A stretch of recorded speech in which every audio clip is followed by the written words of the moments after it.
پێغەمبەری خوا صلی الله عليه وسلم فەرمووی 6 خاڵ هەیە، 6 عیبادەت هەیە، 6 خێر و چاکە هەیە.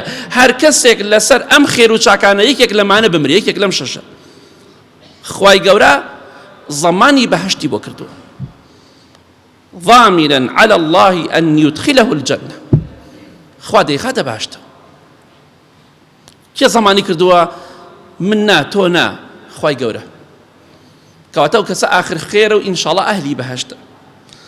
پێغەمبەری خوا دەفەرمێ صلى الله عليه وسلم: ورجل توضأ فأحسن الوضوء ثم خرج إلى المسجد لصلاته فإن مات في وجهه أي في طريقه كان ضامنا على الله أن يدخله الجنة.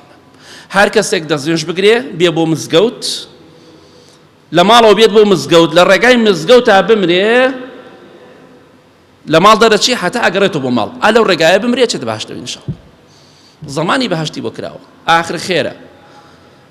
ئەوە نیشانەی ئاخر خێریە ئینسان لە مزگەوتا بمرێ، ئیتر لە نوێژا بێ یا لە غەیری نوێژا. ئەو نیشانەی ئاخر خێریە ئینشاءڵڵا. چەندێک خۆشە خوا بە نەسیب دیکە پیاوچاکی وا هەبووە نەخۆش بووە، زۆر نەخۆش بووە، لە سەرەمەرگا بووە، وتیتی بمبن بۆ مزگەوت، وتیانە تۆ زۆر نەخۆشی عوزرت هەیە، وتیتی حەز ئەکەم لە مزگەوتا بمرم. هێنایان بۆ مزگەوت، لە ناو نوێژی مەغریب ڕەکاتێکی کرد و وەفاتی کرد. ئەوە ئاخر خێریە. بۆیە هەر کەسێک ئینشاءڵڵا بەم شێوانە کە باسمان کرد بمرێ ئەهلی بەهەشتە، بەس مەڵە فڵان کەس بەهەشتی، ئێمە ئەڵێن بەعامەڵین هەر کەسێک لەم ڕێگایانە بمرێ ئینشاءڵڵا ئەهلی بەهەشتە.